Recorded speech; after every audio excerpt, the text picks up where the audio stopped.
Now that we know how to interact with the terminal and Linux basics, I just want to show you some final steps that we're going to do. I'm going to show you how to update your sources, how to install programs, and how to install a really useful terminal that would be very handy in the future.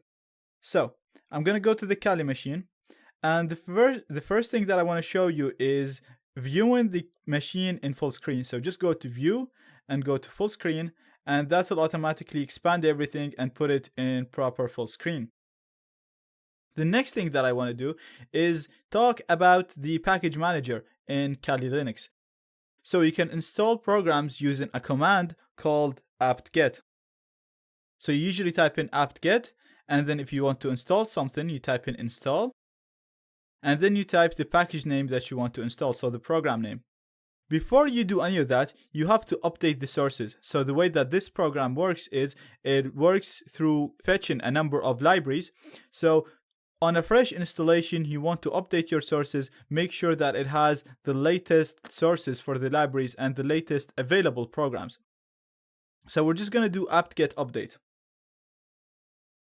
This command will not update your system, it will only update the list of available programs that can be installed. And now everything has been updated. Now you can actually go ahead and start installing programs. So I'm going to give you an example of installing a really useful terminal application called Terminator. So like I said before, the command is going to be apt-get install Terminator. Hit enter.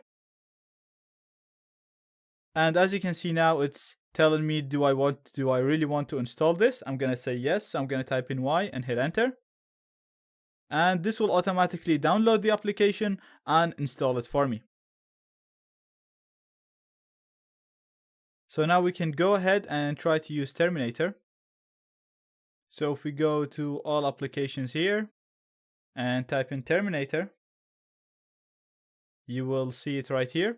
Now I'm actually going to right click it and add it to my favorites, so it shows up in the dock. So we can see it showing up right here. I'm going to click that. And as you can see, it's just another terminal application. I'm just going to increase the size in here, the size of the text. And now you can actually run programs through this terminal, so you can do any commands that we learned before. The cool thing about this terminal is you can actually split the screen and run multiple commands. So if you right click and you can split horizontally, and I can run commands in here and on the top in here.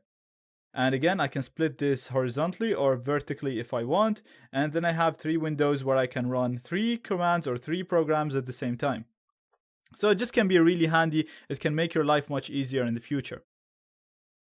One more command that I'd like to talk about is upgrading your system. Now, in many cases, when you upgrade your system, you might face issues with broken libraries. So some of the programs might not work because the libraries that they depend on will be updated, but the program itself will not be updated. So the program will actually break. So you can try to do this. If it doesn't work, you can restore to a snapshot that you created before. But I usually don't really upgrade. Most of the time I keep it the same way, and if there's a new version of Kali, I just import that as another virtual machine instead of upgrading my existing Kali version. Now if you want to upgrade your system, all you have to do is just type in apt-get upgrade. Now if I hit enter, you'll see that's telling me there's a large number of libraries and packages that's going to be upgraded. If you hit enter, it'll start downloading and installing and configuring these packages. It might ask you to configure a few things. Just make sure, just keep saying yes, yes, yes, or set the configurations the way that they're set by default. So don't be very adventurous and try to change things. Keep them the way that they are. Again, most of the time I keep it the same way. If you want to upgrade, then try it, see if it works. If you're gonna have any issues, you can post it in the comments and I'll reply to them and I'll help you with them. And in the future, if any of the programs started giving you errors, I'll tell you if this is due to the upgrade or not.